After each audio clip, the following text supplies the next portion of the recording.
Kumusta mga manonood? Maligayang pagdating sa Emilia Gym. Nandito na kami ngayon sa Emission Gymnasium. Ako si Tony. Ako si Dongjiang Tao. Ang kompetisyon na ito ay nasa kategorya ng 65 kilo. Super battle sa ilalim ng mga panuntunan ng libreng labanan. Kulang side player na si Li Shenshen. Ang blue side player na si Ruslan ay mula sa Russia. Si Li Shenshen ay 20 taong gulang ngayong taon na may timbang na 65. Taas, 1.78 metro. Ang kanyang record ay nasa 19 fights, 14 na wins at 5 loss. Si Ruslan ay may 23 panalo sa 30 laban. Sa paghusga mula sa karanasan sa paglalaro, tila may karanasan si Ruslan sa larong ito. Higit pa kay Li Shenshen. Ang Li Shenshen na ito ay nagmula sa Oriental Flying Dragon Club. Nawalan siya ng 73 kilo.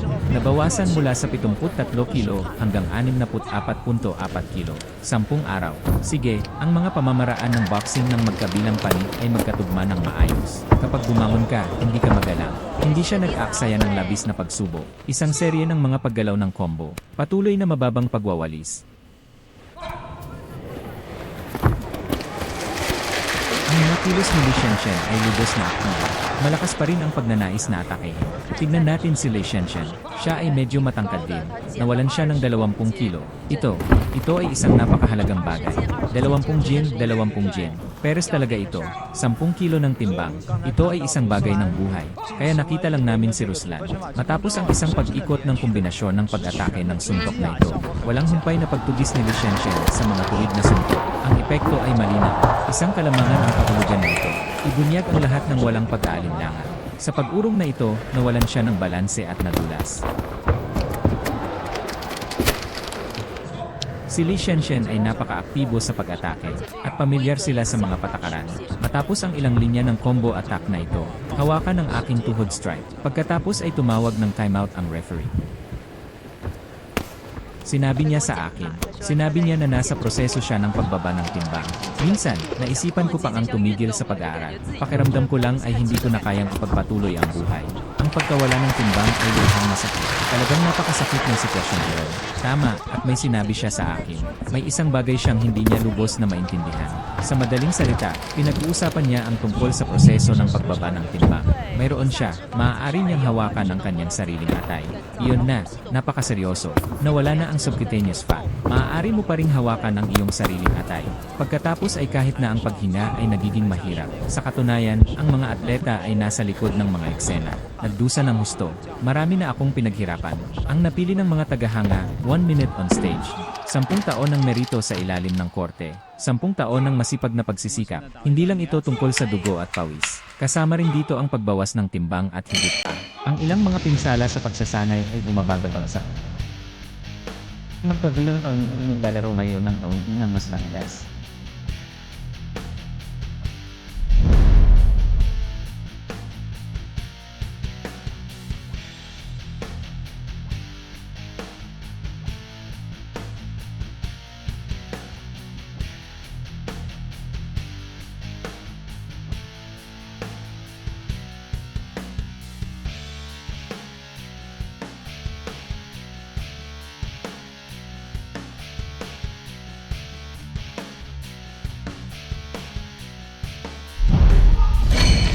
Bago ang bawat pag-atake, nalaman namin na si Li Shenshen ay napaka-aktibo at lagi nilang nakukuha ang unang opensibang pag-aari.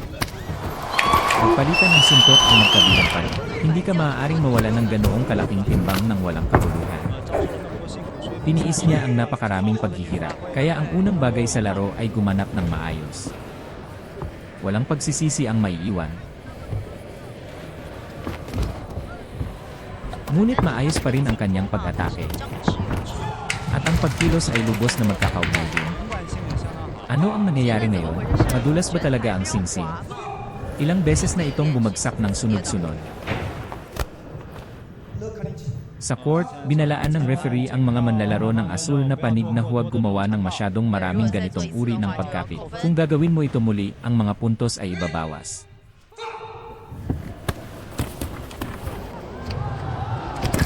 Tignan mo si Li Shenshen sa pagsalakay.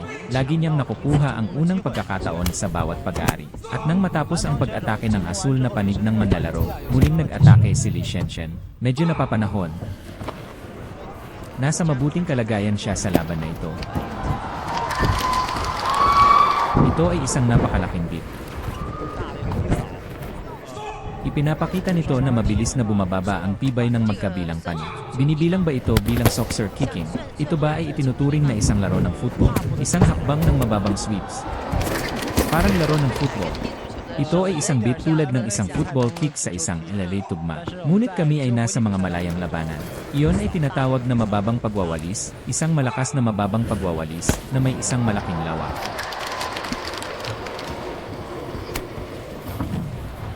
Ang pagganap ni Li Shenshen hanggang ngayon, samantalahin ang pagkakataong mag-atake, medyo napapanahon, halos mahulog ang magkabilang panig.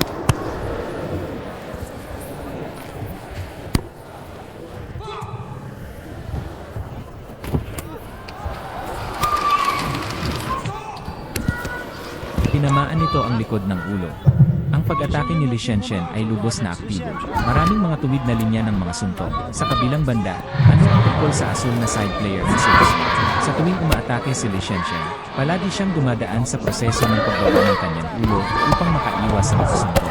Ginagawa nitong mas madali ang mga bagay para sa magkabilang panig. Kapag naghahagis sila ng mga suntok, madali silang yakapin ang isa't isa. Nagkagulo na naman ang dalawa. Kapag ang pisikal na lakas ay bumaba sa isang tiyak na antas, hindi kayang gawin ng dalawang panig ang kanilang sariling mga pamamaraan sa kamao. Tulad ng isang mabangis na opensibang paglipat, sa kalagitnaan ng laban, ginagawa nitong madali para sa mga kamay na magkatugma. Ito rin ay isang palatandaan ng pagbaba ng tibay. Mahirap ding kontrolin ang balanse ng buong katawan.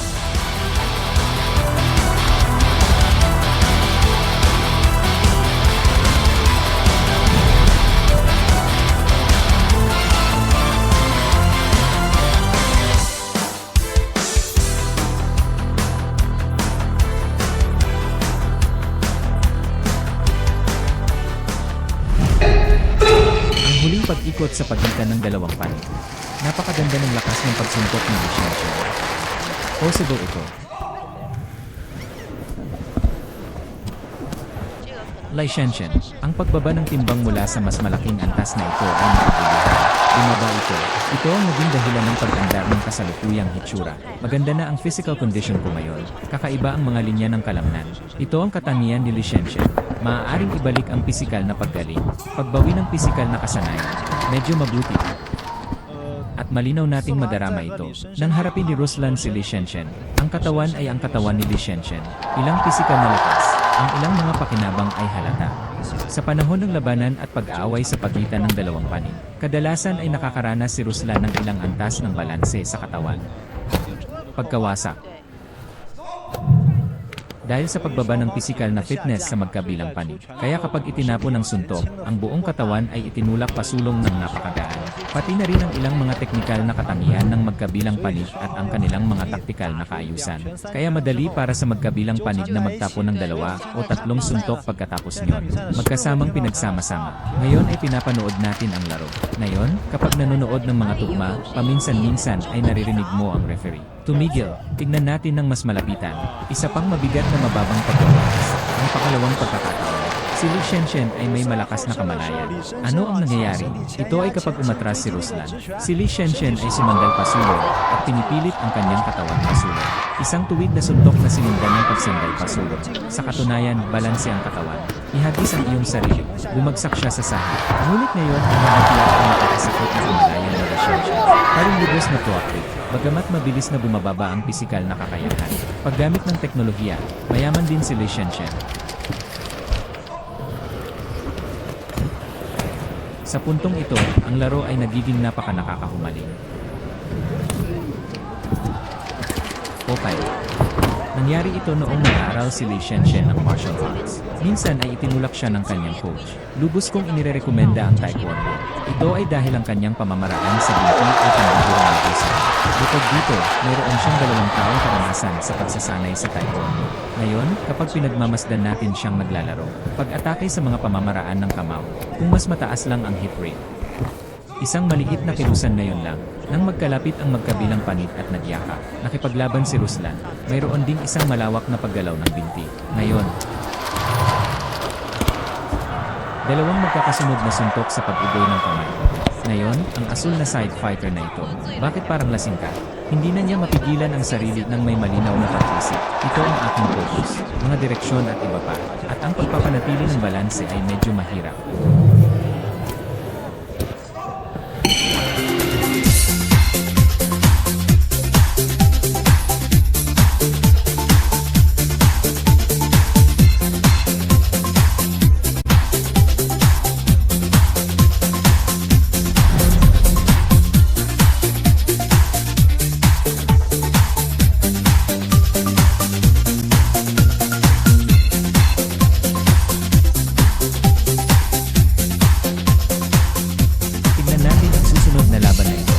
Pangwakas na desisyon na ginawa ng referee. Nanalo ang referee no 1-30 tandang bawas 27. Nanalo ang referee no 2-30 tandang bawas 27. Nanalo ang referee no 3-30 tandang bawas 27.